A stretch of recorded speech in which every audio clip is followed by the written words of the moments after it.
Welcome to Radically Loved Radio. I am your host, Rosie Acosta, yoga teacher and teacher trainer, mindfulness coach, speaker, and creative writer. I am also the founder of radicallylove.com, a website where you can go for more information about yoga, mindfulness, meditation, and lifestyle advice. On this podcast, we talk to people within our health and wellness community that are creating content through the ritualistic practice of yoga, meditation, or overall mindful living.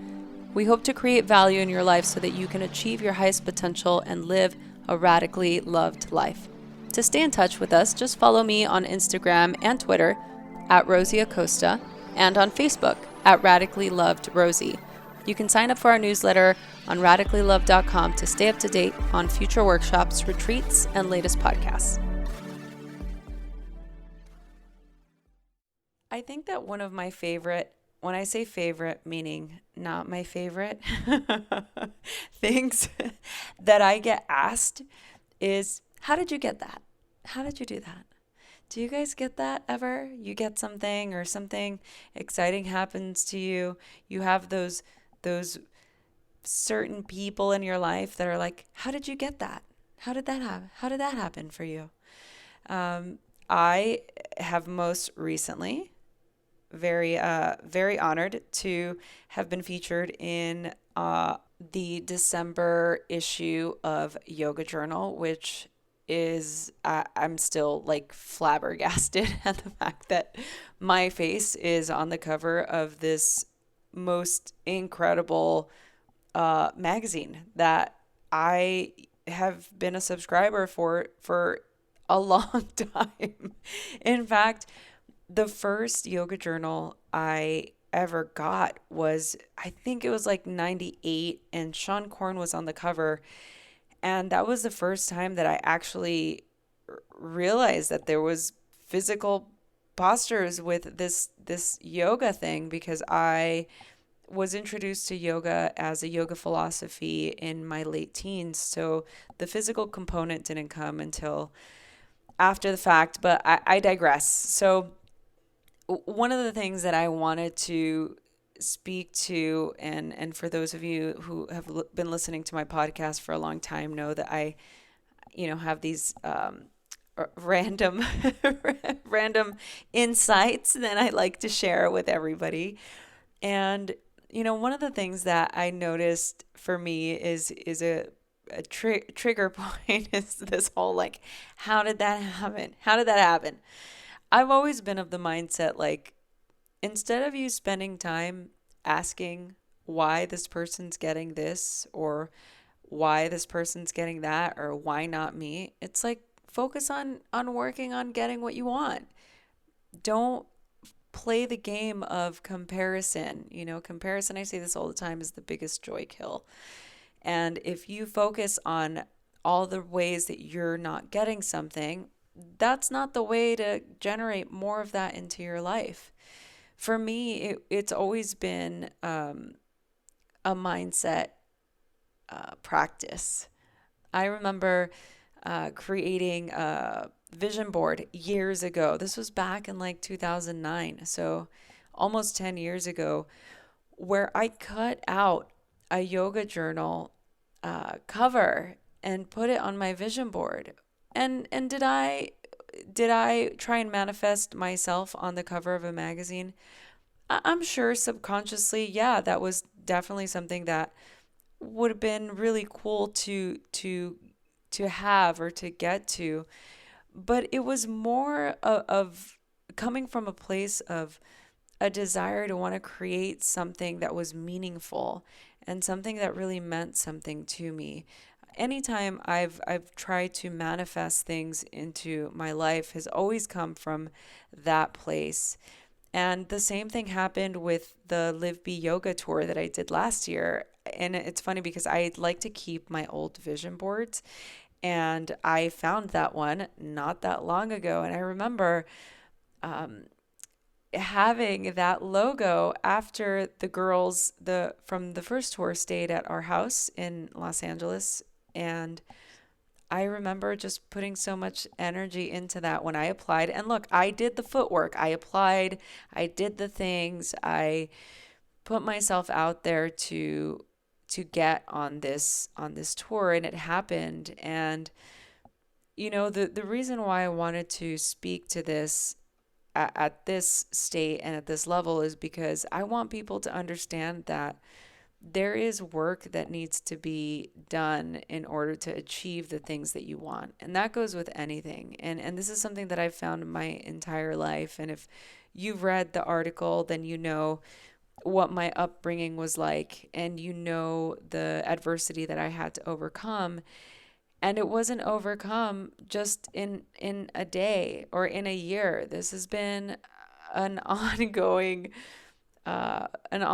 journey for me. And if anything, I hope that this huge celebration or feat in my career will serve to inspire or encourage those of you out there who want to create that same thing for yourself. Maybe you're a new yoga teacher and you have a dream or a desire to be on the cover of a magazine, or you have the dream and desire to write a book or create a program or create your own training or lead a retreat or open a studio. Whatever it might be, you have to be able to start from a place of having a positive mindset. You're not going to get there by comparing yourself to everybody else or asking, why not me? That's not the way to get there. The way to get there is to be able to generate so much gratitude and so much love for the life that you currently have, and channel that vision into creating a pathway for yourself that's going to be exciting to do, that's going to be exciting for you to wake up to in the morning and do, and not wake up and fret over the things that aren't happening, right? I mean, I have been really fortunate and blessed to have really incredible people in my life. And I know that they believe in me, and I feel that they believe in me just like there are people in your life that believe in you, because you'll do the hard work, because you won't give up, because you will continue to thrive and push through and move forward. And so how did I get to this place, right? Was there a strategy that I used? I'd love to be able to sit on this podcast, on this solo cast, and tell you that there was a formula for it. And I can't say that there was, but I can't say that there wasn't, right? All I can do is share the things that I did in my life to be able to create not only this opportunity, but all the other opportunities that have come into my life. I'm really passionate about talking about this again, because I feel like there's a lot of people out there, and people that have reached out, or people that have asked the questions like, why you is essentially what I'm getting, which is totally fine. So aside from creating my vision board with my yoga journal and all like the fun pictures on there and powerful words and things that really created excitement for me to live my life in a very methodical way, which I try to do, and I'm not perfect, just like everybody else. One of the things that I found was that I didn't ever give up on the bigger vision, and what does that mean? What does that look like? That means that you have something that you want to create. There's something that you're really passionate about, or something that you're really wanting to do. Why aren't you doing it, right? So there might be the excuse of, well, I have a day job, or I don't have the resources, or I don't think it's the right time, or I don't have the proper support. Well, what can you do? What small thing can you do to begin to create that vision for yourself? It can be absolutely small. And for me, it was creating a vision board. I mean, that was really ground zero. At that point, I think I just quit my job, and I knew that I wanted to teach yoga. I didn't have any students. I didn't even have a class. I didn't even have a studio that I taught at. It was just, I had a vision and I created it and I put it on paper. And I put it somewhere where I can look at every day and feel really good about it, even though it wasn't happening. And yes, there would be the days where I'd get caught up on all the things that weren't happening. But for the most part, I really committed to that vision. I knew how I wanted to feel and I knew what I wanted to create. I didn't know how I was going to get there. I had no idea. I didn't have money in my account. I didn't have mentors in my life at that moment to help me. All I had was a vision and I knew how I wanted to feel, and that was it.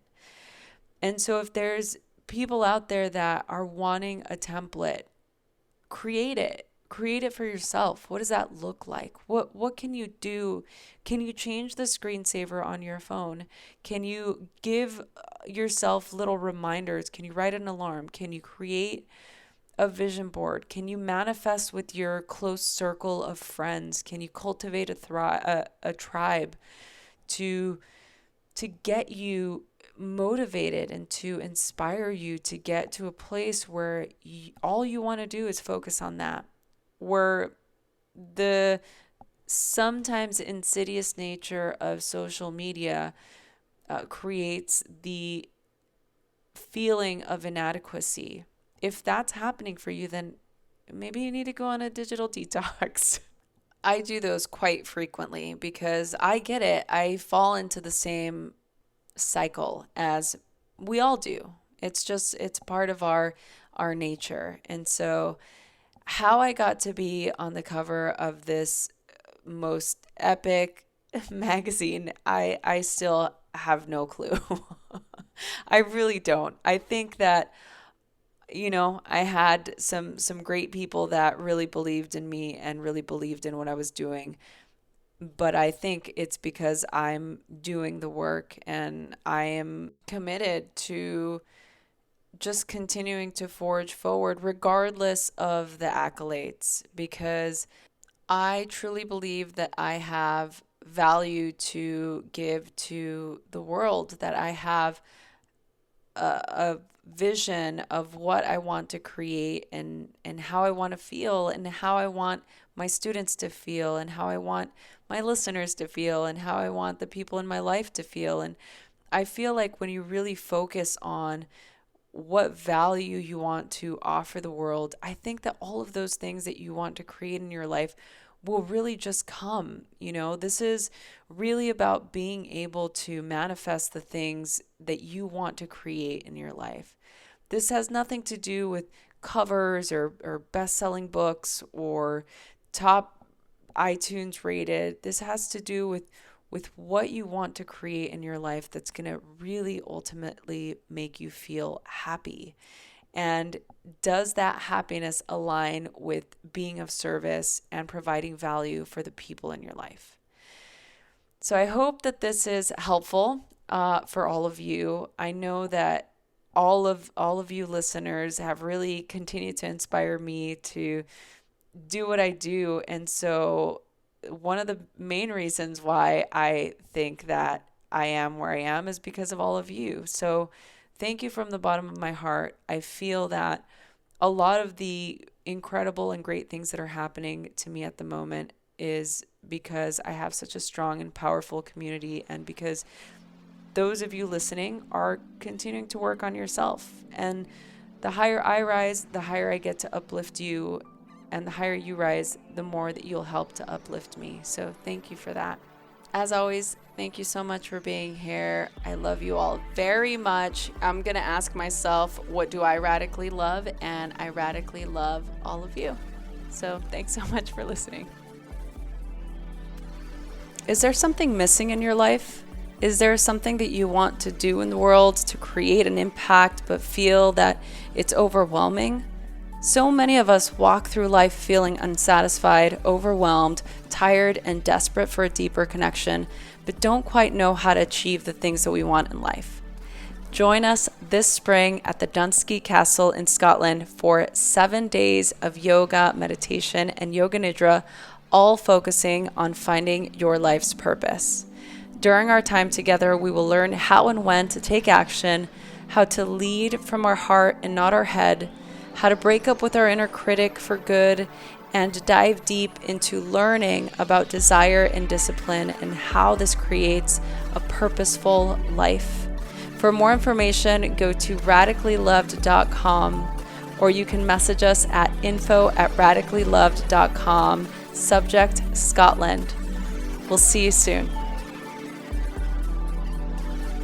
Hey listeners, we need your support. Help us by subscribing and rating to this podcast. Send us a snapshot of your review or comment, and we will send you a very special Radically Loved gift. Send your comment to info@radicallyloved.com. You can also click on the show notes here on this podcast for more information. If you want to be part of our community, please click the link to our private Facebook group on the show notes of this particular podcast so you can be the first to hear of upcoming trainings, retreats, and special Radically Loved events. Thanks so much for listening.